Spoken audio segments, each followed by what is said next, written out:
Fantastic day so far. You are just in time for NEWSFEED here on TV 47. I am Muthoni Maina. Now, a petition by the members of the OGIEK community evicted from Chepkitale Forest in Mount Elgon against Kenya Forest Service and Attorney General is now under a 3-judge bench. The 3 judges are Boaz Olao, Stephen Kivunja, and Nelly Mathikane. Sitting in Bungoma, today is the second day of 5 days of the hearing. According to Lempa Suyanka, the claimant's lawyer, the community has every right to own the ancestral land, contrary to respondent's lawyer Nixon Sifuna. Kenya Forest Service and Kenya Wildlife Association are being blamed for the action that left many homeless. Belonging to the OGIEK community, they are claiming that that's their ancestral land and they should have it. Part of Mount Elgon Forest, that is the Chepkitale area. I think the Chepkitale area is wider than that. It covers Chepkitale Reserve and part of and the outlying areas. They have sued KFS and the Attorney General. The respondents have opposed that. So the petition is being heard. We are still taking evidence. Wana haki ya kitamaduni ya kumiliki hilo shamba. Ile kwa kimombo ama lugha ya kikoloni tunasema ancestral rights. Wako na hiyo haki ya kitamaduni, ndio wanasema imekiukwa na serikali kupitia shirika la misitu na shirika la kulinda wanyama, na wamewasilisha kesi hii. Kesi hii kama mlivyoambiwa iliwekwa mwaka wa 2017, imekuwa ikiendelea, na saa hii majaji watatu kama walivyoteuliwa na jaji mkuu anaisikiza kesi hii, ndivyo imalizike haraka iwezekanavyo. Tuko hapa mpaka siku hiyo siku 5, lakini kama mlivyoona mashahidi ambao waliobaki ni mashahidi wafupi.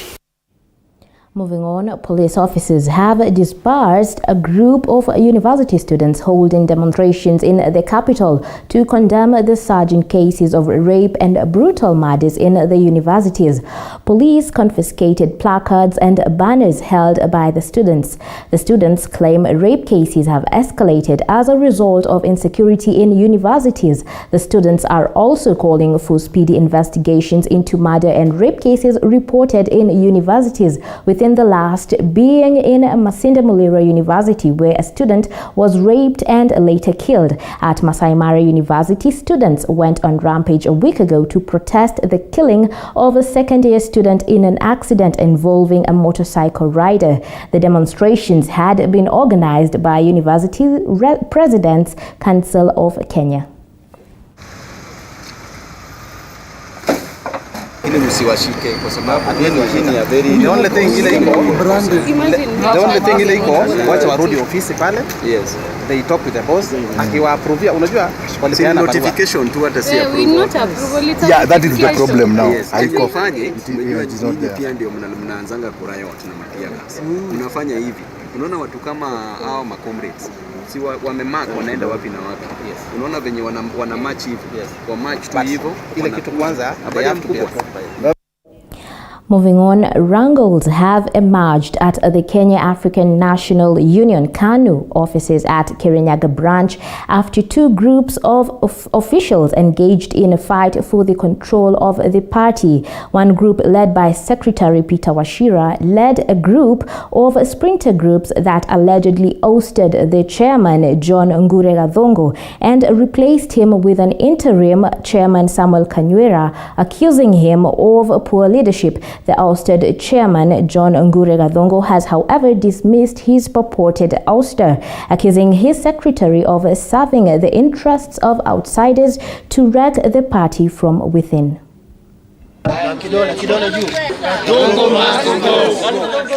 Mkutano ya leo ilikuwa tuongee juu ya vice chairperson wetu John Nguregathongo, ambaye amekuwa akileta matatizo kwa chama, hasa kwa sisi chama ya wanawake. Anataka hata kuingilia kazi yangu kama chairperson wa wanawake. Amekuwa akileta hata watu wa nyumba yake wawe wanasimamia chama. Sasa sisi tumeamua hatumtaki, hatutafanya kazi na yeye, na hatutafanya kazi na hatuna mzozo. Shida ya mtu mmoja sio shida ya chama. Sisi kama chama tumesimama na tutadeal na yeye kama personally, lakini sisi watu wa chama cha KANU ndia tumesema hatutafanya kazi na Ngure. Akuje awe tu mwanachama mwingine wa kawaida, lakini kuwa kiongozi kwanza aende shule asome, alafu arudi.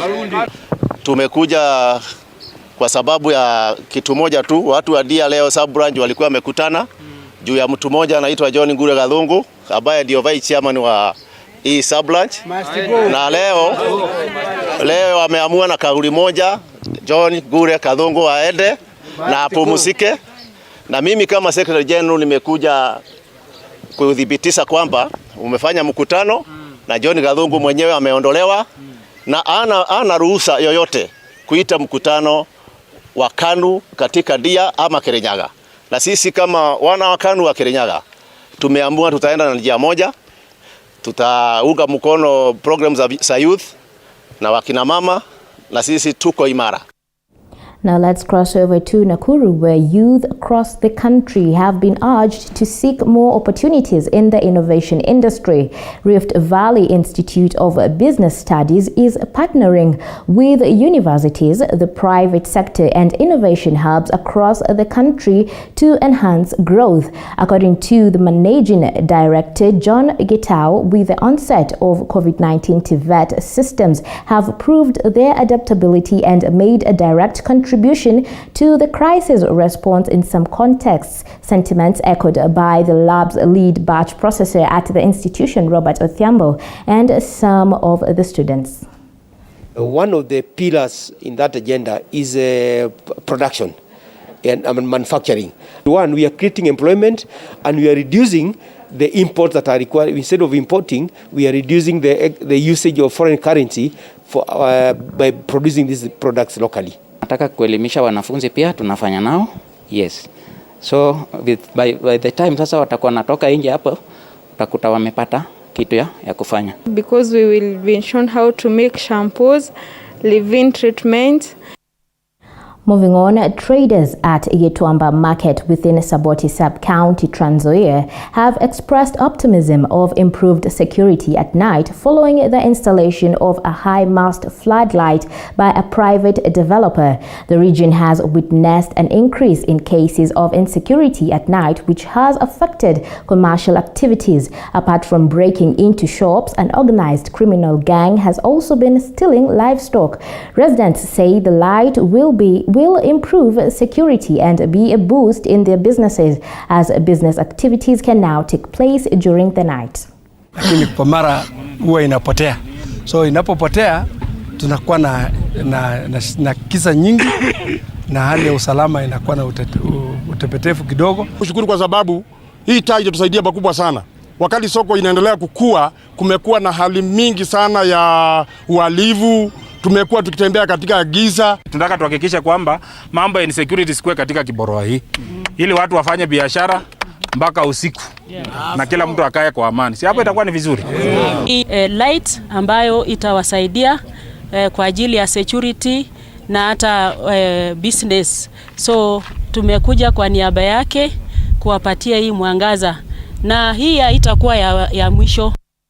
On to HUDUMA number cards, where the government has been urged to reconsider the mode of communication in the ongoing distribution of HUDUMA number cards. According to Kericho County Registrar of Persons, some people treated HUDUMA number messages as a scam and never acted on them. Kericho County Deputy Speaker Josephat Ruto has termed the mode of communication as slightly ineffective, urging the government to consider using local youth as agents to distribute the cards with the help of chiefs and sub-chiefs. Kericho has so far recorded a 40% turnout in the numbers of people turning up to pick their cards. Friday, we had received a total of 118,338 HUDUMA card across the county, and managed to have distributed 67,491. This one is 53% of the total card received. By now we still have 50,847 ID cards which we are distributing. When we started the process, it was a bit slow. But right now, it is picking up, though I would appeal to the public. The moment you get the notification, especially our HUDUMA center, when you get the notification from the Secretariat, it's important. If you feel Kericho is the best place you can pick your card, fine. If you would wish to change the station, it's supposed to be changed within 24 hours. The moment 24 hours elapses, then the card will be directed to the center you had indicated. But I would also appeal to the members of the public, the moment you get the notification, visit our office and collect your card as soon as possible. The government Residents of the cultural village of OLOMBOMA have benefited from the recent influx of tourists in Masai Mara Game Reserve, which has boosted their beads business. This is a welcome respite for the OLOMBOMA villagers whose beads business had gone down as a result of a restriction on tourism in the area. OLOMBOMA village chief Simon Oletila has called on villagers to observe COVID-19 prevention protocols in order to protect their source of income. We can do barbecue, we can have midnight songs, or several things in the village at night. You can show more activities as a community. You can see how we live, how we stay. This is not the real something that many friends they really like, and that's why as a community, as a Maasai of our Boma village in Masai Mara, we suggest that we have cultural village, but we got another idea that we can have a guest house for many friends. So I hope this is the best place that we can get more experience. Moving on, NAROK leaders have visited the county commissioner to discuss matters boundaries within NAROK after speculation on social media that the boundaries plan will be changed if BBI sails through.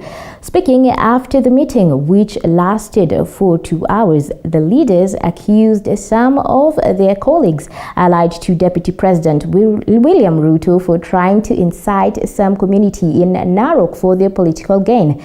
The sentiments were echoed by Maasai Council of Elders Chairman Kelena Olenchoi, who says their boundaries plan will remain as had been decided. Tukiongozwa hata na DC wa hapa na tukahakikisha ya kwamba ile boundaries tulitoa hapa na tukaleta kwa commissioner, ndio bado serikali itaenda kutekeleza, kwa sababu ile imekuwa ikitambaa hapa sio ya ukweli na ni vile watu wangependa ikue, lakini haiwezi kuwa hivyo. Nataka kushauri wanasiasa hawa, kila mtu ana yake, na wabaki na sehemu sao, watafute uongozi sehemu wanasokaa, lakini wawe mbali na NAROK. Sisi kama Council of Elders tunasema ya kwamba tuna msimamo yetu kisiasa. Hatutaki kufanya siasa potofu hapa, bali ni siasa ya kuunganisha wananchi na kufanya nchi ya Kenya kuwa kitu kimoja.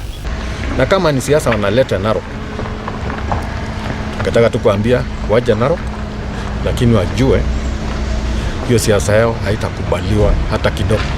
Na nikataka kumwambia Ruto mwenyewe, hawa viongozi wako ambao unajaribu kuleta NAROK kutoka Nakuru, kutoka Central, kutoka mali ingine kuja kututenganisha sababu umeshindwa kuingia NAROK, tafadhali warudishe hao watu wako huko nje, waende wapigane mali pengine sio NAROK.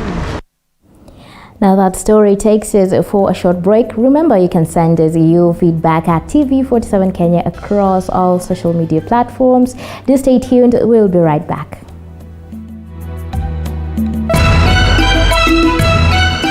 Precast panels. We have the best quality, durable and affordable precast panels to suit all your needs. Manufactured under a controlled environment, we have the best precast concrete panels, precast concrete floor slabs, precast concrete perimeter wall, precast concrete columns and beams. Our panels reduce construction cost by up to 40% with absolutely no plaster required, including added soundproof benefits. Convenient for story buildings, schools, offices, residential houses, hospitals, and warehouses. Take advantage of our free transport. Contact us on 0702 24 7267 or 0796 24 7267. Global Precast Panels Limited, your reliable option for efficient construction. These are the sights and sounds of a working nation. There are no shortages to remarkable ideas. What's missing is the will to execute them. You need to stay relevant. If you don't, you're going to fade off.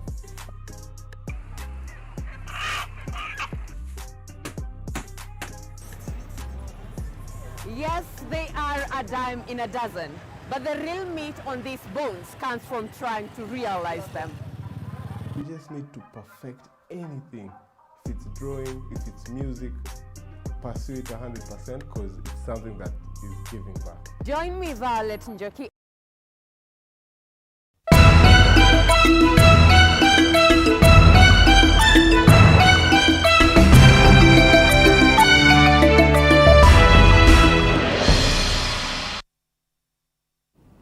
Welcome back. And now, the Kenya Rural Roads Authority has commenced the construction of 2 billion Kenya shillings roads in NYANDARUA County. This comes after the project of Tamak, the 44 kilometers of road, was handed over to the contractor to commence the work. Speaking during the handing over exercise in Oljororok, MP Michael Mushira said the long-awaited road does not only bring joy to the residents, but will be a key infrastructure which will ease transport of the fresh farm produce from the agricultural rich region.